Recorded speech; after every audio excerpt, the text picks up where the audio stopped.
پانا. یاد رکھو یہ تصوف کا کمال کیا ہے کہ یہ کامل ہے کہ اس کو توحید حقیقی نصیب ہو جائے.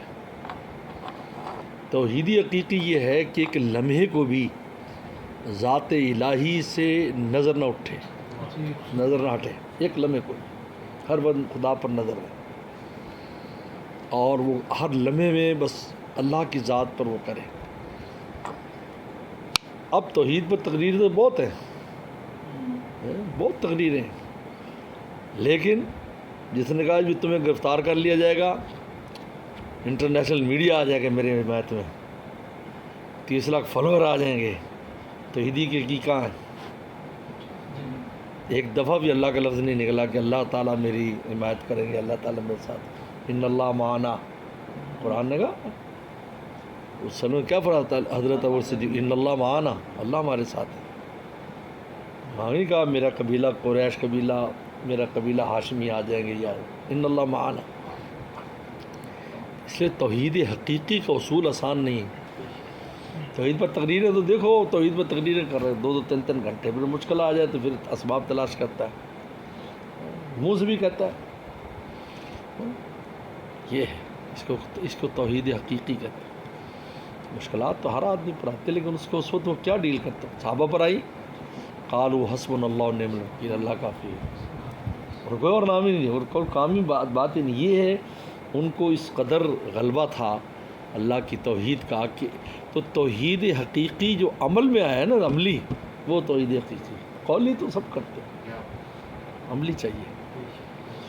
جب آپ اپنے فالووروں پر اعتماد کر رہے ہیں, نعرے مارنے والوں پر اعتماد کر رہے ہیں, اور آپ وکیل تلاش کر رہے ہیں جو اچھا وکیل ہو, جو ہمارا کیس اچھا لڑ لے, تو کہاں سے توحید حقیقی؟ پھر بابے شابوں کو بابے شابے کہنا اور ان کی توہین کرنا, وہ کہنا جی ہم توحید پر ہیں, بس اللہ ہی سب کچھ ہے. تو آپ ان معاملات میں آپ کا عمل بتاتا, اور اگر واقعی نصیب ہوتی تو کوئی نہ کوئی رستہ کھلتا, لیکن تھی ہی نہیں. لوگوں کو الو بنانے کے لیے لوگ ایسی باتیں کرتے, لوگ ان کے دام تصویر میں آ جاتے. پیغمبر کی ذات کو بھی کی تنقید, صحابہ کی تنقید, سب کی تنقید کا بس اللہ تعالیٰ معاف فرمائے. اس لیے توحید حقیقی جو ہے صوفی کرام کے ہاں یہ اس کا حصول اصل ہے, اور وہ ہے کہ آپ کی ہر حرکات و سکنات میں اللہ کی ذات پر تکیہ اور اعتماد نظر آئے, کیونکہ آپ اللہ کے علاوہ کوئی چیز سامنے نہ.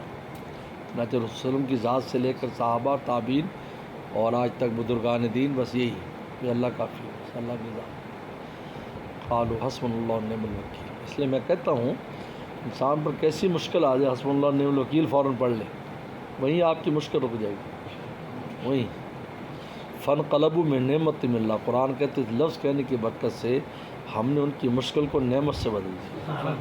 انقلاب, فانقلبوا لفظ استعمال, فانقلبوا انقلاب آ گیا, تو مصیبت وہ جو ہے ان کے لیے راحت کا ذریعہ بن گیا. بنعمت من اللہ, کیا قالوا حسبنا اللہ, اللہ کافی.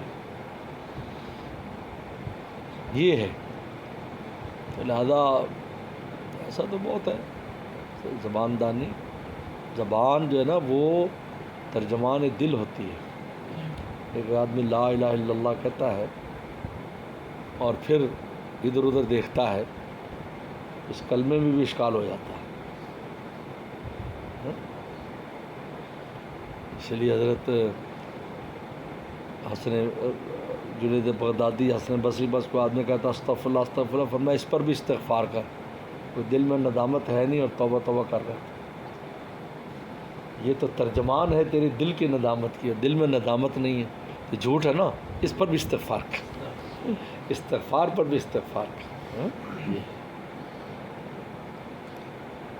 بہرحال اللہ تعالیٰ ہمیں نصیب فرمائے. اصل یہی ہے, اسی کی کوشش کرنی چاہیے. یہی اپنی زندگی کے حرکات و سکنات میں, اپنی راحت اور مشکلات میں بس اللہ کی ذات پر سے نظر نہ ہٹائے, اس کام پھر بن جاتا ہے. اگر جہاں نظر ہٹائی اور اسباب پیچھے گئے, اب اسباب کے حوالے کر دیتے ہیں, جاؤ بھائی تو جان اسباب جانا, حوالے کر دیتے ہیں اللہ تعالیٰ باقاعدہ یہ اسباب پڑھیں تو بھی جا بھائی، پھر اسباب اس کے ساتھ جو کرتے ہیں، اسباب نے کس کے ساتھ، اسباب دنیا ہے نا، تو دنیا نے کس کے ساتھ وفا کی؟ ان کے ساتھ بھی نہیں کی جو کما کما کر جن اس دنیا کو رونقیں بخشیں، اس نے ان کے ساتھ ان کو بھی مٹی کے نیچے لے گئی یہ دنیا۔ وفا دنیا بھی وفا اس سے کرے گی جو دنیا کے خالق سے باوفا رہے گی، کہ دنیا بھی مجبور ہو کر کرے گی، اس کے کان سے اڑ کر کرائے گی، چلو اس کی خدمت کر، یہ بڑی اہم بات ہے۔ اللہ تعالیٰ عمل کی توفیق دے، ہمیں نصیب فرمائے، آمین۔